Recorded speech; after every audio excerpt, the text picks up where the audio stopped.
The whiskey glass shattered inches from Willow Kane's head, exploding into 1,000 glittering shards against the wall of the Desert Rose Saloon.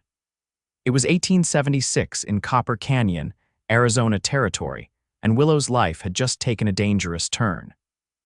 The incident that would forever change her fate began with something as simple as a spilled drink.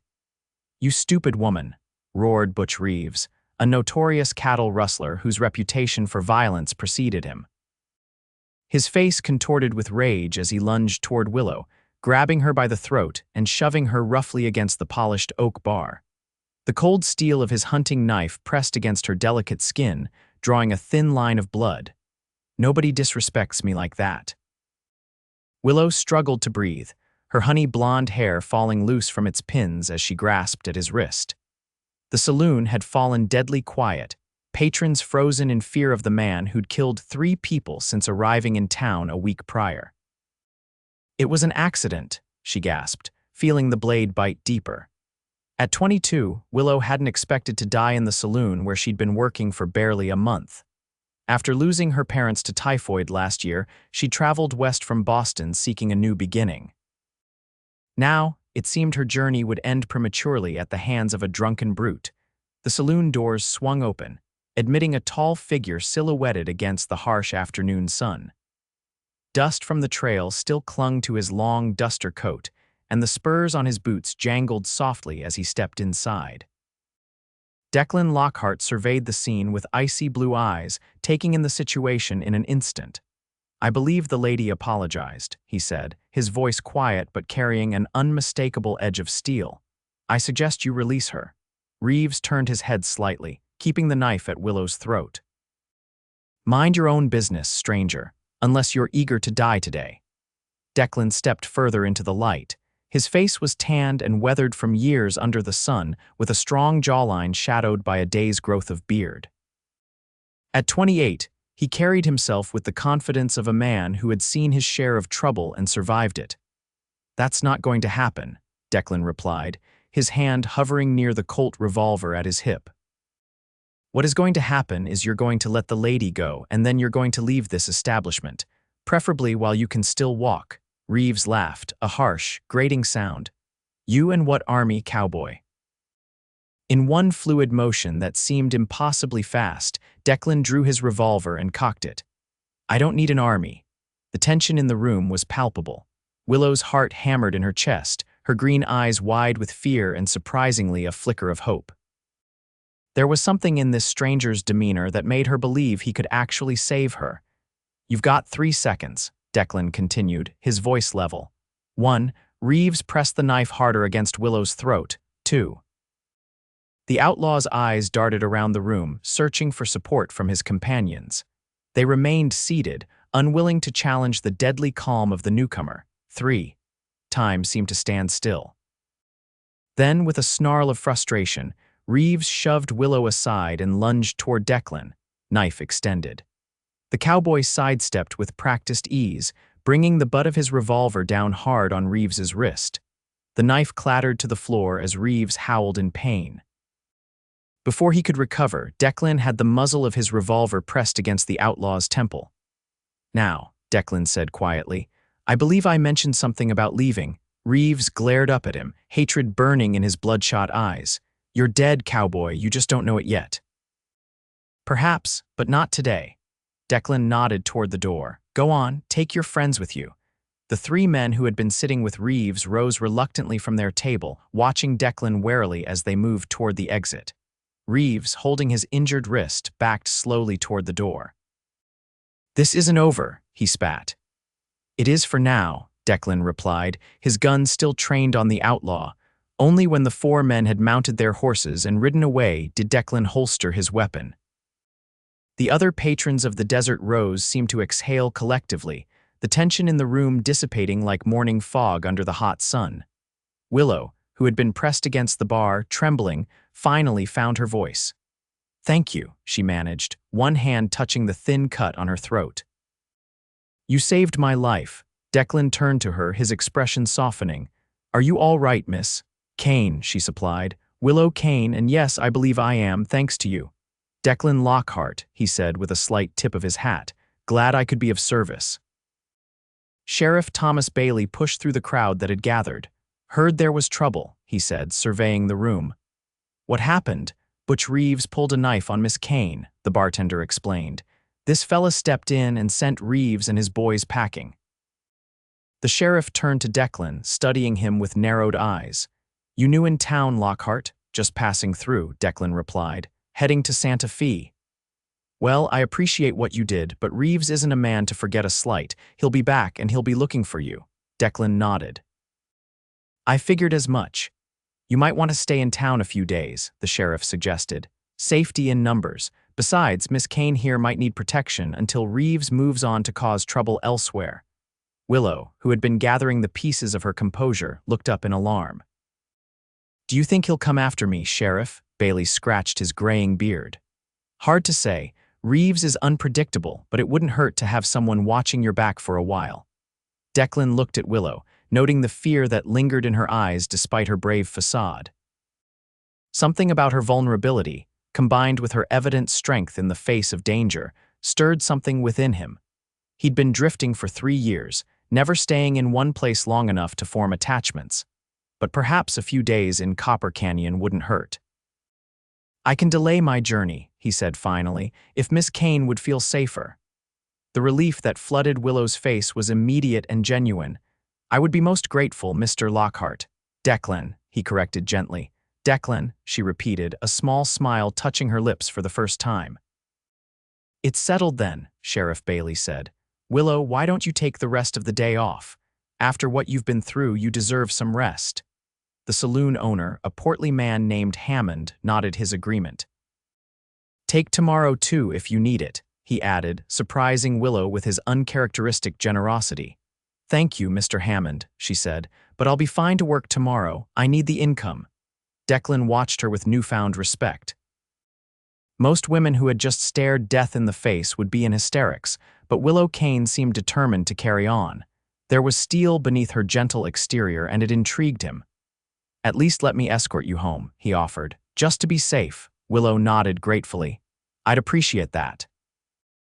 As they stepped out into the late afternoon sunshine, Willow pulled her shawl tighter around her shoulders, suddenly self-conscious about her saloon dress in the presence of her rescuer. The cut at her throat had stopped bleeding, but the incident had left its mark in other ways. I live just a few streets over, she explained, pointing toward a cluster of modest homes at the edge of town. It's not much, but it's home for now. Declan fell into step beside her, his tall frame casting a long shadow on the dusty street. How long have you been in Copper Canyon, Miss Kane? Please call me Willow, she insisted. And just over a month. I came west after my parents passed. There wasn't much left for me in Boston. I'm sorry for your loss, Declan said sincerely. Thank you. Willow glanced at him curiously. And you, what brings you through our little town? Declan hesitated. Just following the trail, he said vaguely. I've been moving around for a few years now, running from something or toward something, Willow asked, then immediately looked embarrassed. Forgive me, that was terribly forward. To her surprise, Declan chuckled. It's a fair question. The answer is probably a bit of both. They walked in comfortable silence for a few moments before Willow stopped in front of a small, whitewashed house with blue shutters. A pot of desert wildflowers brightened the modest porch. This is me, she said. Would you like to come in for some coffee? It's the least I can offer after what you did today. Declan hesitated, aware that accepting a lady's invitation into her home could be seen as improper. But the thought of returning to the dusty hotel room he'd rented held little appeal, and something in Willow's eyes told him she wasn't ready to be alone just yet. Coffee would be welcome, he agreed. Inside, the house was simple but meticulously kept. A few pieces of well-worn furniture, a bookshelf filled with carefully arranged volumes, and a small writing desk by the window gave the main room a cozy, lived-in feel. Willow moved to the kitchen area and began preparing the coffee. I rent from Mrs. Winters, the dressmaker, she explained. She lives in the main house up front and lets this place out to respectable single ladies, as she puts it. Declan removed his hat and ran a hand through his dark hair. It's nice, homey. I've tried to make it so. Willow smiled as she placed the coffee pot on the stove. Please sit down. You must be tired from your travels. Declan lowered himself onto a sturdy wooden chair, his eyes drawn to a small, framed photograph on a side table. It showed a younger Willow with an older couple he assumed were her parents. "Is this your family?" he asked. Willow nodded, a shadow crossing her face. "Yes, that was taken 2 years ago before father fell ill. Mother followed him 3 months later. The doctor said it was typhoid, but I think it was just as much a broken heart." "They look like kind people," Declan observed. They were. Willow brought over 2 cups of steaming coffee. "Father was a schoolteacher, mother a seamstress. They taught me the value of education and hard work. I had planned to become a teacher myself, but circumstances changed." Declan took a sip of the strong, black coffee. "How did you end up working at the Desert Rose?" A faint blush colored Willow's cheeks. "It wasn't my first choice, but when I arrived here, teaching positions were scarce and I needed to eat. Mr. Hammond was hiring, and he promised I would only need to serve drinks, not entertain in other ways." She looked up at Declan, a hint of defiance in her green eyes. "I'm not ashamed of honest work, but I know how some view saloon girls." "I'm not one to judge," Declan assured her. "We all do what we must to survive." Something in his tone made Willow curious. "And what have you done to survive, Declan Lockhart? You handle yourself like a man familiar with danger." Declan set down his coffee cup, weighing how much to reveal. "I rode with the Texas Rangers for a time," he said finally. "After that, I drifted. Took work where I could find at cattle drives, guarding stage coaches, the occasional bounty hunting." "A man of many talents," Willow observed. "And what brought you to our little town, if you don't mind my asking?" "Just passing through." Declan repeated his earlier answer, but something in Willow's direct gaze made him add, "Truth be told, I've been tracking a man. A killer. Word was he might be headed this way. Not Butch Reeves?" "No," Declan's expression darkened. "Someone worse. A man named Colton Bishop. He murdered a family in Texas, friends of mine. The Rangers couldn't spare the men to go after him, so I took up the trail." "You're hunting him alone." Willow's eyes widened. "It's personal," Declan said simply. Willow fell silent, studying him. The fading light through the window cast half his face in shadow, highlighting the strong lines of his profile. There was pain there, she realized, and determination. "Well," she said finally, "it seems we both have our reasons for being where we are." She rose to light the lamps as darkness began to fall. "Will you stay for supper? I'm not much of a cook, but I can manage a decent stew." Before Declan could answer, a sharp knock at the door made Willow freeze, her hand halfway to the lamp. The events of the afternoon were still too fresh, the fear too recent. Declan stood, his hand moving instinctively to his holster.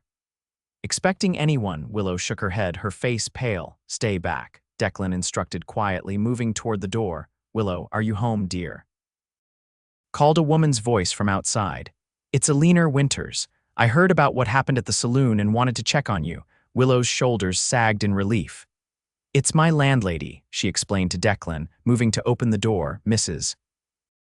Winters," a plump woman in her 50s with iron-gray hair pinned severely back from her face, stood on the porch with a covered dish in her hands. Her eyes widened at the sight of Declan. "Oh, I didn't realize you had company," she said, her tone making it clear what she thought of finding a man in Willow's house after dark. "Mrs. Winters, this is Mr. Lockhart," Willow said quickly. "He's the gentleman who intervened at the saloon today. He was kind enough to escort me home." Mrs. Winters's expression softened slightly. "I see. Well, Mr. Lockhart, it seems the town owes you a debt of gratitude. Butch Reeves is a menace." "Just happened to be in the right place," Declan said modestly. "Nevertheless." Mrs. Winters handed the dish to Willow. "I brought you some chicken and dumplings, dear. I thought you might not feel up to cooking after such an ordeal." "That's very kind of you," Willow said gratefully. Mrs. Winters glanced between them, clearly torn between propriety and gratitude toward Willow's rescuer. Propriety won out. "Well, I should be going. And perhaps, Mr. Lockhart, it would be best if you did the same. People do talk in a small town like ours and Willow's reputation." "Of course," Declan agreed immediately. "I was just leaving." Willow wanted to protest but knew Mrs. Winters was right. Her position at the saloon already placed her on precarious social ground. Being found alone with a man after dark would only fuel gossip. "Thank you again for everything, Mr. Lockhart," she said formally for Mrs. Winters's benefit. "Perhaps I'll see you tomorrow." "Count on it," Declan replied, replacing his hat. "Good evening, ladies." As he stepped out into the night, Willow felt a curious mixture of relief and disappointment. Mrs. Winters, after extracting a promise from Willow to lock her doors securely, departed as well, leaving Willow alone with her thoughts and a dish of rapidly cooling chicken and dumplings. The morning dawned clear and bright over Copper Canyon. Willow rose early, as was her habit, and prepared for her day. The events of the previous afternoon seemed almost dreamlike in the warm morning sunshine, but the small cut on her throat, visible in her small mirror as she pinned up her hair, reminded her that the danger had been all too real. She dressed in a simple blue calico dress. Her work at the saloon didn't begin until the afternoon, and decided to walk to the general store for a few necessities. As she stepped onto her porch, she was startled to find Declan Lockhart approaching, looking freshly shaven and rested. "Good morning," he greeted her, removing his hat. "I hope I'm not calling too early." Willow couldn't help the smile that spread across her face. "Not at all, I was just heading to the store." "Mind if I accompany you?" Declan asked. "Sheriff Bailey suggested I keep an eye on you, and I'm inclined to agree with him. Reeves doesn't strike me as a man who gives up easily." "I'd welcome the company," Willow admitted, falling into step beside him. "Did you sleep well?" "Well enough," Declan replied. "The hotel bed's seen better days, but it beats sleeping on the ground." As they walked down the main street, Willow was acutely aware of the curious glances from townsfolk going about their morning business. Copper Canyon wasn't large, and news traveled fast. By now, everyone would have heard about the incident at the Desert Rose and Declan's intervention. "You're causing quite a stir," she murmured, nodding toward a group of women who had paused their shopping to watch them pass. "They're not looking at me," Declan said with a hint of amusement. "They're looking at the beautiful woman who survived a brush with death yesterday." Willow felt heat rise to her cheeks. It had been a long time since anyone had called her beautiful, and there was something in Declan's straightforward delivery that made the compliment all the more affecting. "Have you sent word to the sheriff in Santa Fe about Colton Bishop?" she asked, changing the subject. Declan gave her a surprised look. "You remembered." "Of course." Willow raised an eyebrow. "It's not every day I meet a man hunting a murderer." "I telegraphed this morning," he confirmed. "No news yet. Bishop is good at covering his tracks, but sooner or later he'll surface." They had reached the general store, a large, well-stocked establishment that served as the commercial heart of Copper Canyon. Inside, the shelves were lined with everything from canned goods to fabric, tools, and sundries. Mr. Parsons, the proprietor, looked up as they entered. "Miss Kane," he greeted her warmly. "Good to see you well after yesterday's unpleasantness, and you must be Mr. Lockhart. Word of your handling of Reeves has spread throughout town." "Word travels fast," Declan commented. "Faster than a telegraph in these parts," Parsons agreed with a chuckle. "What can I help you folks with today?"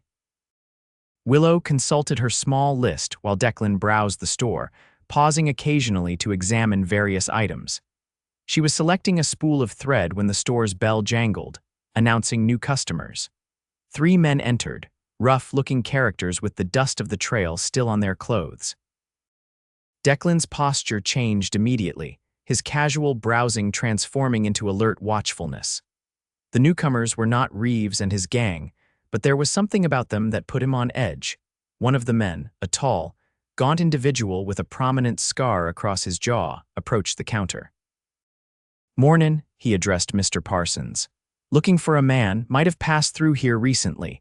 Goes by the name of Colton Bishop." Willow's eyes widened and she glanced at Declan, who had gone very still. "Can't say I've heard of him," Parsons replied cautiously. "What's your business with this fella?" The scarred man's smile didn't reach his eyes. "Family matter. Cousin of mine said he might be headed this way." "Lots of travelers pass through," Parsons said noncommittally. "I don't catch all their names." The man nodded, his eyes scanning the store and landing briefly on Willow before moving to Declan. Something in his gaze hardened, a flash of recognition quickly disguised. "Much obliged," he said to Parsons. "We'll ask around town. Come on, boys." The three men left as quickly as they had entered. Willow released a breath she hadn't realized she was holding. "Friends of your quarry?" she asked Declan quietly. "Associates," he confirmed grimly, "which means Bishop is closer than I thought." He turned to Parsons. "You haven't seen anyone matching Bishop's description, have you? Medium height, dark hair, scar across his left eyebrow." Parsons shook his head. "No one like that has come into my store, but Copper Canyon sits at a crossroads. People pass through all the time without necessarily stopping in town." Declan nodded thoughtfully. "Willow, we should get you home." She gathered her purchases quickly, thanking Mr. Parsons before following Declan out into the street. The three men were nowhere to be seen, but Declan remained vigilant as they walked back toward Willow's cottage. "Do you think they recognized you?" she asked. "The leader did," Declan said. "His name's Sela's Creed. He's ridden with Bishop before. If he's here, Bishop can't be far behind, or ahead," Willow suggested. "They said they were looking for him." Declan considered this. Could be a ruse. Or they might have had a falling out. Either way, it complicates things. They reached Willow's cottage without incident. On the porch, she turned to him.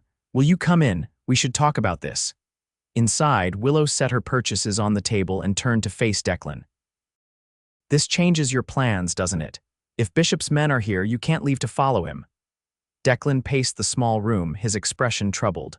"No, I can't. Not with them in town and Reeves still nursing a grudge against you." "I don't want to be the reason you lose Bishop's trail," Willow said earnestly. Declan stopped pacing and looked at her. "You're not. If anything, those men being here tells me I'm on the right track. Bishop could be close." Willow hesitated, then asked the question that had been bothering her. "Declan, what exactly did this man do to make you track him across half the country?" Declan's jaw tightened. "I told you he killed friends of mine in Texas. What I didn't say was that one of them was my sister and her husband, and their 10-year-old son my nephew." Willow's hand flew to her mouth. "Oh, Declan, I'm so sorry." "It was a land dispute," he continued, his voice flat. "My sister's husband had a small ranch that Bishop wanted. When they refused to sell, he came in the night, shot my brother-in-law as he went to investigate a noise. My sister tried to protect their boy." He trailed off, unable to continue. Willow crossed the room and placed a gentle hand on his arm. "You don't have to say more." Declan covered her hand with his own, a gesture of thanks for her understanding. The touch lingered, both drawing comfort from the connection. For a moment they stood like that, until a sharp knock at the door broke the spell. Declan moved instinctively to place himself between Willow and the door. "Who is it?" he called. "Sheriff Bailey," came the reply. Willow opened the door to find the sheriff looking grim. "Miss Kane, Mr. Lockhart. Glad I found you both together. We've got trouble brewing." "Reeves," Declan guessed. "He's back," Bailey confirmed.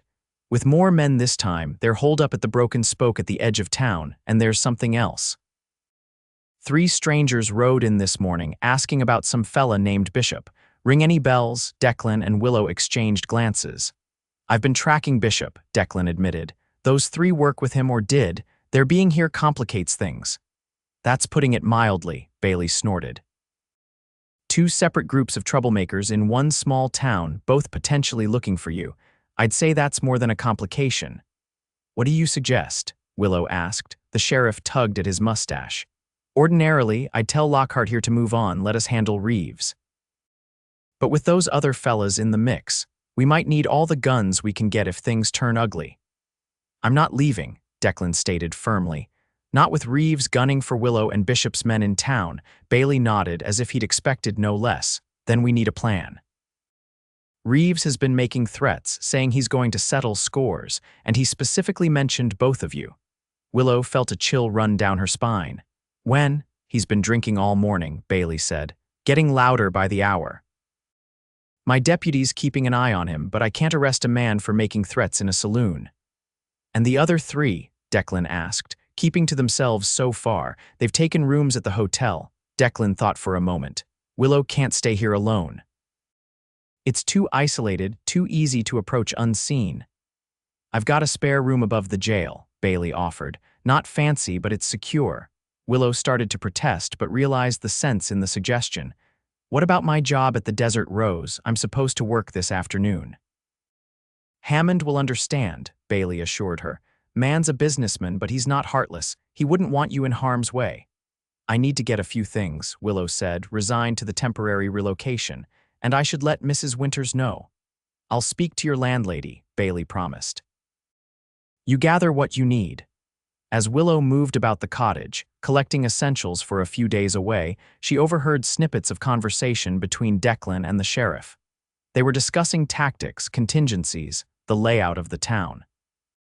It struck her how quickly her peaceful life had been upended, first by Reeves's attack, and now by the arrival of these men from Declan's past.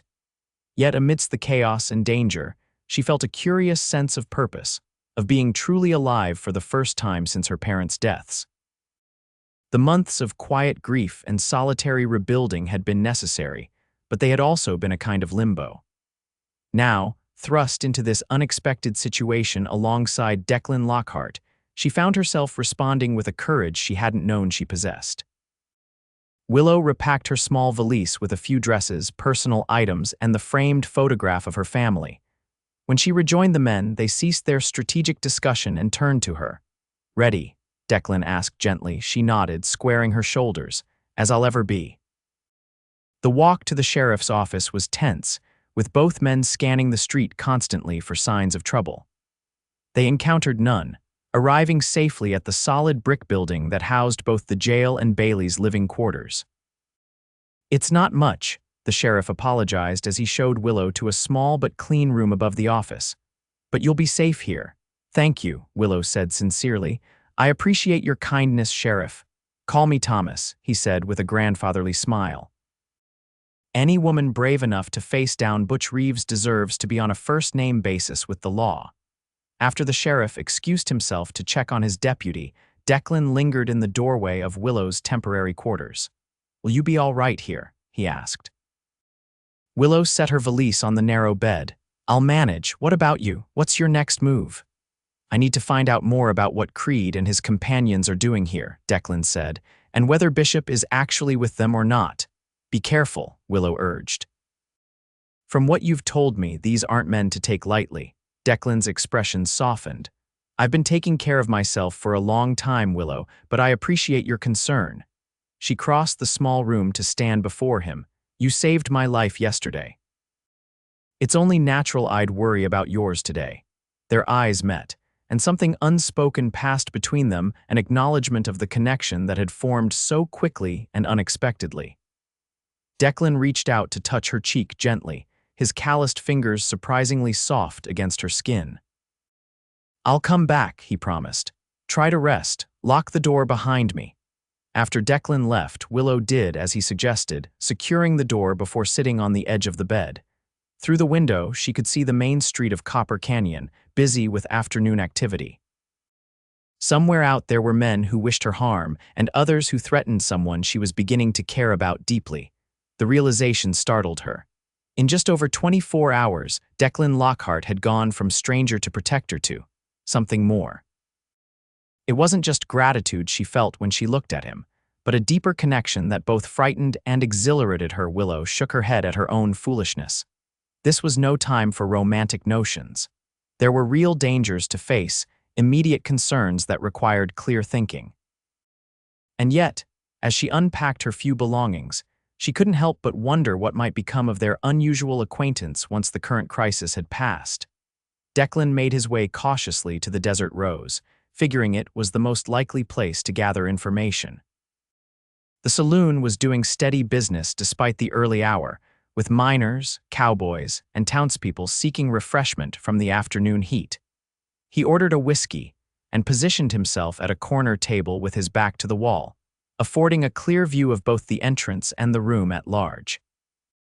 The bartender, recognizing him from the previous day, gave him a respectful nod. Declan had been nursing his drink for perhaps 15 minutes when the saloon doors swung open and Silas Creed entered, followed by his two companions. The three men surveyed the room before claiming a table not far from Declan's. They ordered whiskey and spoke in low voices, occasionally glancing around as if expecting someone. Declan kept his head down, appearing absorbed in his drink while straining to catch snippets of their conversation. He heard Bishop's name mentioned several times, along with references to a meeting and a payoff. It seemed they were indeed waiting for someone, though whether it was Bishop himself remained unclear. After about an hour, during which Declan ordered a second whiskey but barely touched it, the saloon doors opened again. This time, it was Butch Reeves who entered, flanked by 5 rough-looking men.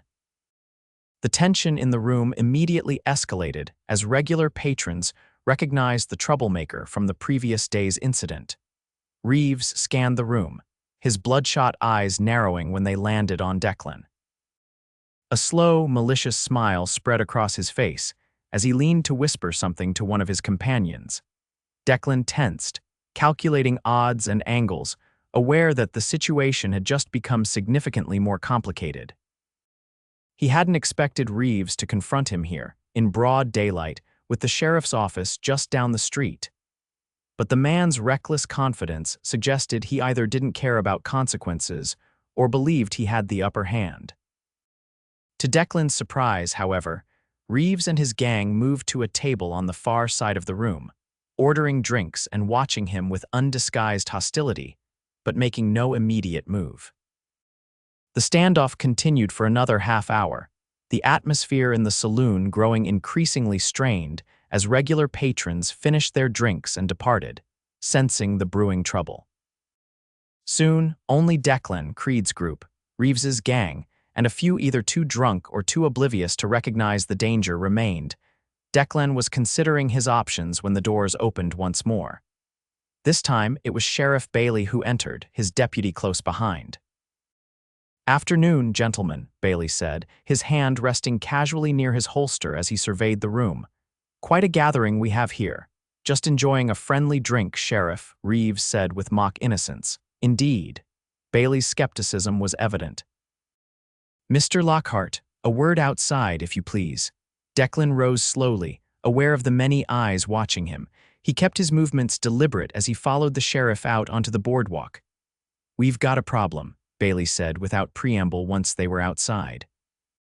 "Just got word that a man matching Bishop's description was spotted at a farm about 5 miles outside town this morning. Farmer's wife recognized him from the wanted poster in my office when she came in for supplies." Declan's pulse quickened. "Is he still there?" "Don't know, but there's more." The farmer reported several men gathering at an abandoned line shack nearby. "Could be coincidence, but not likely," Declan finished grimly. "Creed and his friends are waiting for something or someone. A meeting, from what I overheard, and with Reeves looking for trouble." "We could have a war on our hands," Bailey concluded. "I've sent for reinforcements from the county seat, but they won't arrive until tomorrow at the earliest." Declan glanced back at the saloon. "What about Willow? Is she still secure?" "My wife's with her now," Bailey assured him. "Brought her some dinner and company. She's safe enough for the moment." Declan made a quick decision. "I need to investigate that line shack. If Bishop's there, this might be my only chance to catch him before things get even more complicated." Bailey frowned. "That's outside my jurisdiction, strictly speaking, and with Reeves stirring up trouble in town." "You need to stay here," Declan agreed. "I'll go alone. I've been tracking Bishop for months. I know his methods." "It'll be dark soon," the sheriff warned. "Darkness can work in my favor," Declan pointed out. "I'll leave now, check the location, and be back by morning." Bailey looked unhappy but nodded. "Be careful, and Lockhart, if you find him, try to bring him back alive." "I know you have personal reasons to want him dead, but the law should take its course." Declan didn't respond directly to this. "I should say goodbye to Willow before I go." Back at the sheriff's office, they found Mrs.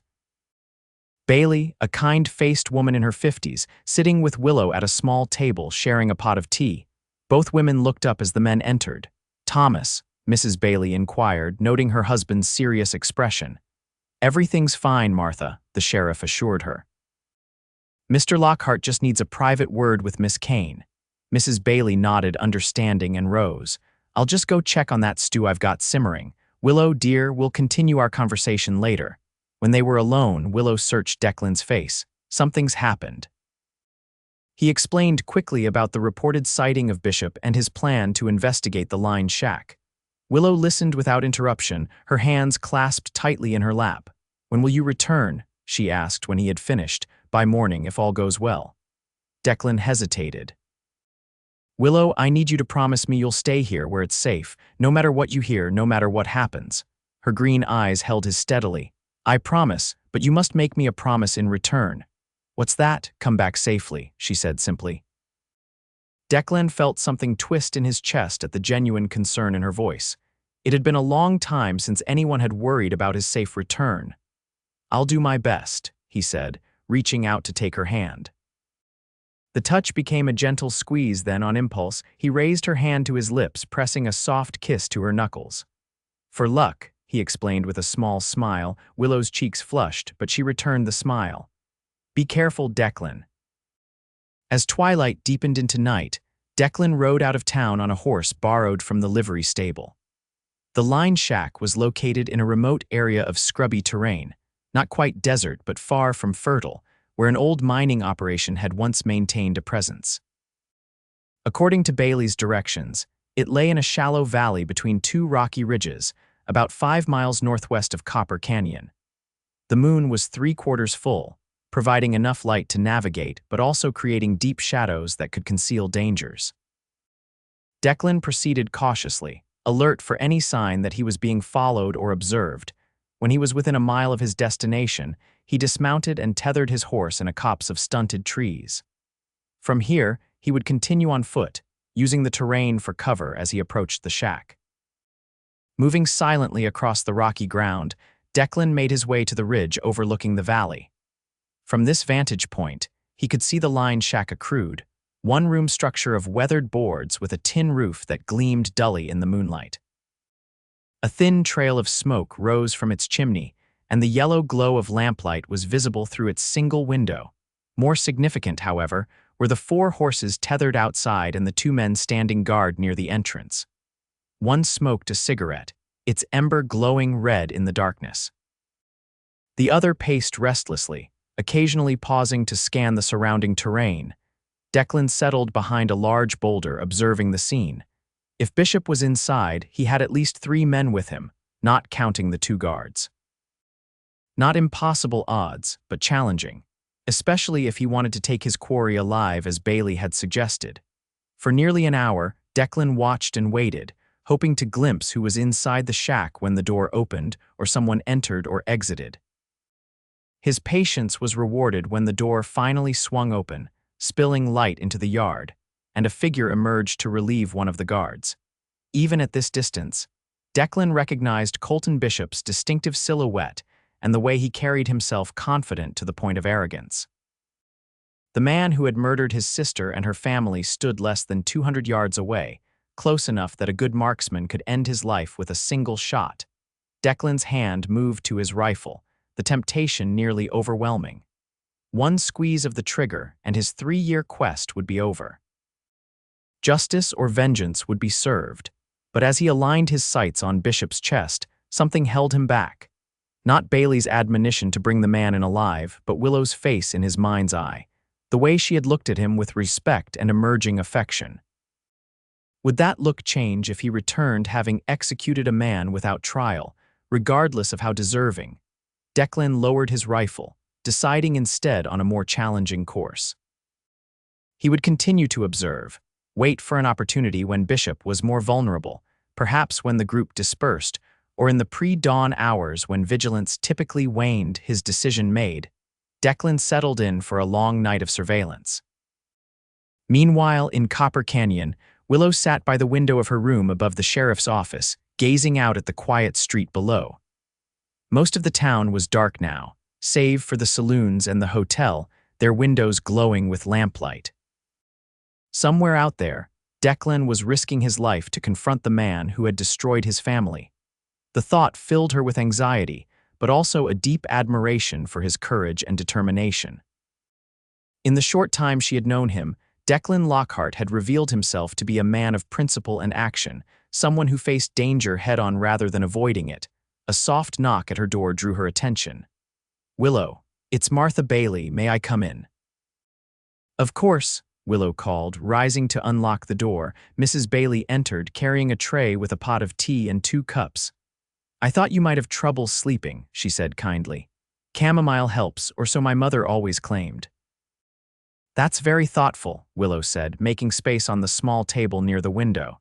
Please join me. As Mrs. Bailey poured the tea, she studied Willow with maternal interest. You're quite taken with him, aren't you, Mr. Lockhart? Willow nearly spilled her tea. We've only just met. Sometimes that's all it takes, Mrs. Bailey said with a knowing smile. Thomas and I knew within a week of meeting that we were meant to be together. That was 32 years ago, and I've never had cause to regret it. Willow stared into her teacup, unsure how to respond. Her feelings for Declan were confusing enough without having them pointed out by others. It's all right to admit it, Mrs. Bailey continued gently. Life out here is unpredictable. When you find someone who makes your heart beat faster, you don't question it, you cherish it. Even if that someone is a man who hunts killers across the frontier, Willow asked quietly. Especially then, Mrs. Bailey replied. Men like Declan Lockhart don't come along every day, and from what Thomas tells me, Mr. Lockhart seems equally taken with you. Willow's cheeks warmed. Did he say that? Not in so many words, Mrs. Bailey admitted, but Thomas has been reading people for over 20 years as sheriff. He notices things. They sipped their tea in companionable silence for a moment before Mrs. Bailey spoke again. You know, there's a teaching position opening up at the school come fall. Miss Reynolds is marrying and moving to California. Thomas mentioned you were trained as a teacher. Willow looked up in surprise. Yes, but how did he know? Small towns, Mrs. Bailey said with a shrug. Word gets around. If you're interested, I could speak to the school board. They respect Thomas's opinion and he thinks very highly of you. I would be very interested, Willow said earnestly. Thank you, Mrs. Bailey. Martha, please, the older woman corrected. And you're welcome. Now try to get some rest. Tomorrow may be a long day. After Mrs. Bailey left, Willow lay on her bed fully clothed, too anxious to undress for sleep. Her thoughts oscillated between concern for Declan and the unexpected possibility of returning to her intended profession. Both represented new beginnings, chances to reclaim parts of herself she had thought lost. Eventually, exhaustion overtook worry, and she drifted into a fitful sleep filled with dreams of gunfire and danger, but also of a future bright with promise. She woke with a start to the sound of commotion in the street below. Dawn was just breaking, the eastern sky tinged with pink and gold. Rushing to the window, Willow saw a crowd gathering outside the sheriff's office. At its center were Declan and Sheriff Bailey.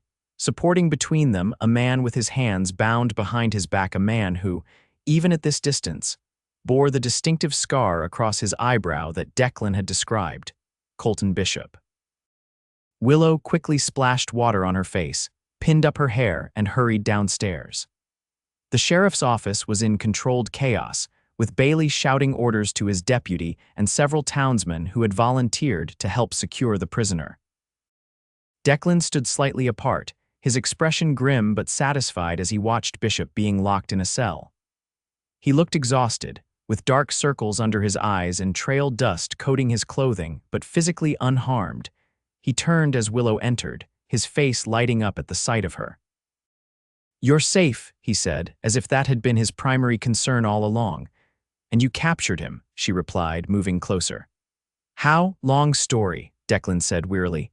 "Involved a lot of waiting, some luck, and a well-timed distraction in the form of a rattlesnake that sent everyone scrambling. I managed to get the drop on Bishop when he separated from the others. What about Creed and his men, still out there?" Declan admitted. "They'll be looking for Bishop, and they won't be happy when they realize he's in custody, and Reeves is still a problem." Sheriff Bailey joined them, looking as tired as Declan but pleased.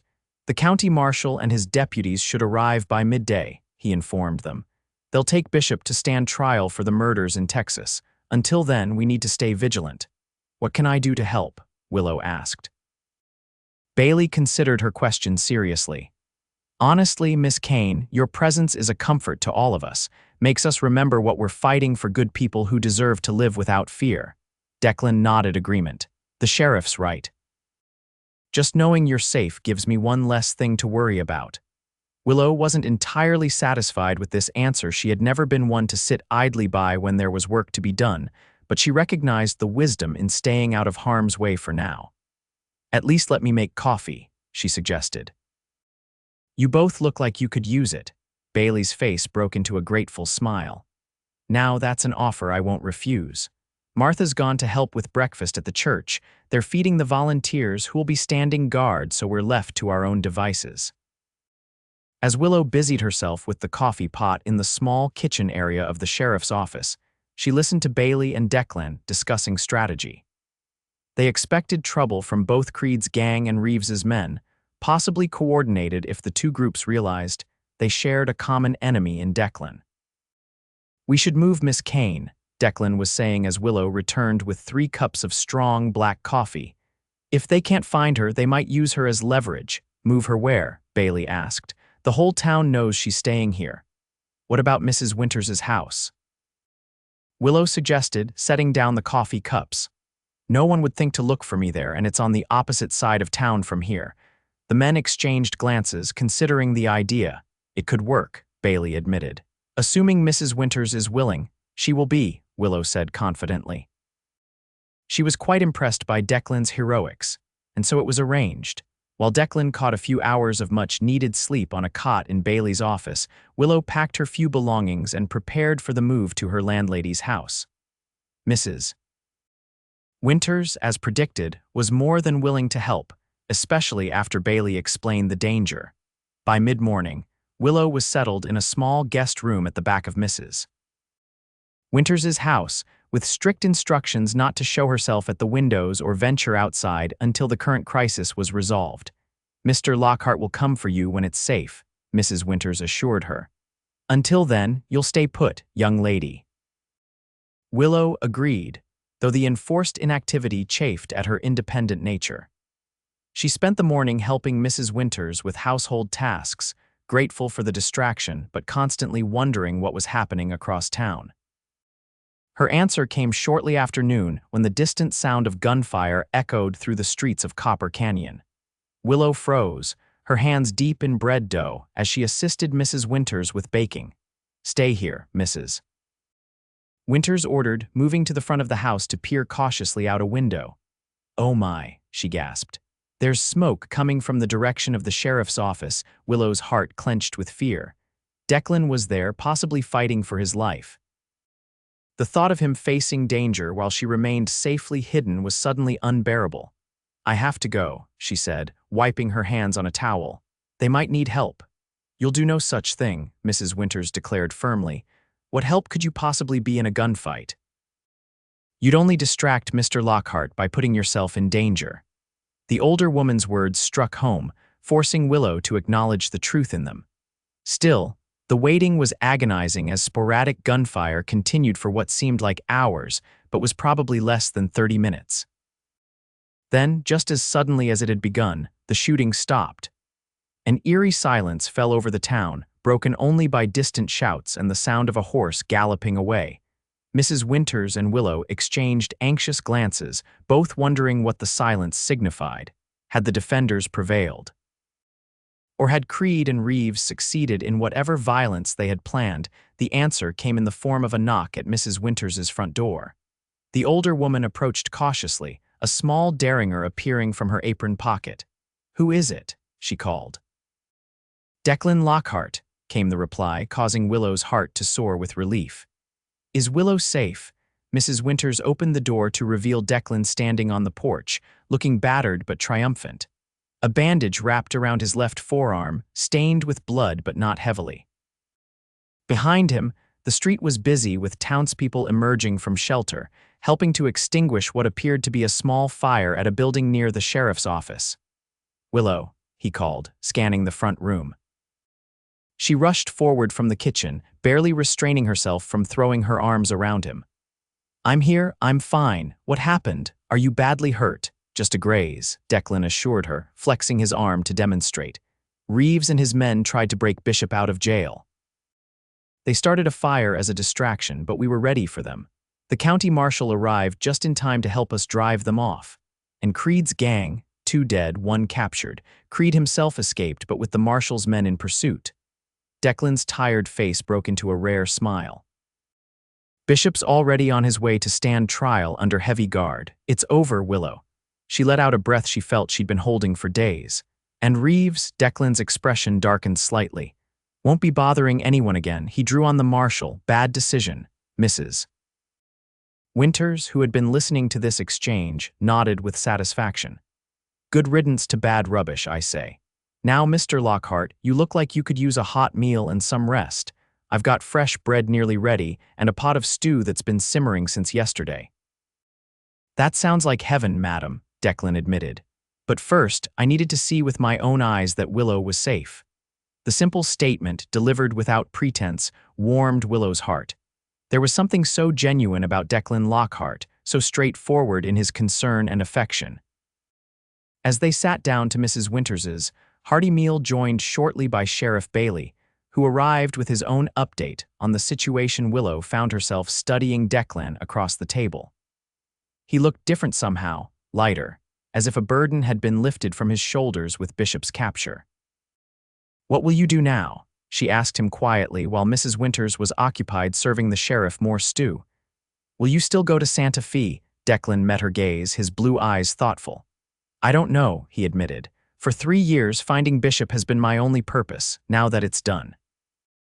He trailed off, seeming genuinely uncertain. "You could stay," Willow suggested, her voice barely above a whisper. "Copper Canyon could use a man with your skills, and I—" She hesitated, then gathered her courage. "I would like it if you stayed." Something kindled in Declan's eyes at her words, hope, perhaps, or the recognition of a possibility he hadn't allowed himself to consider. "Bailey mentioned the town's looking for a deputy," he said slowly. "With Reeves gone, things should be quieter, but there's always work for a lawman in these parts." "It would suit you," Willow encouraged. "And Mrs. Bailey tells me there might be a teaching position opening at the school this fall. I've been thinking of applying." "A deputy and a schoolteacher," Declan mused, a genuine smile spreading across his face. "Sounds like the beginning of something." "It does, doesn't it?" Willow agreed, returning his smile.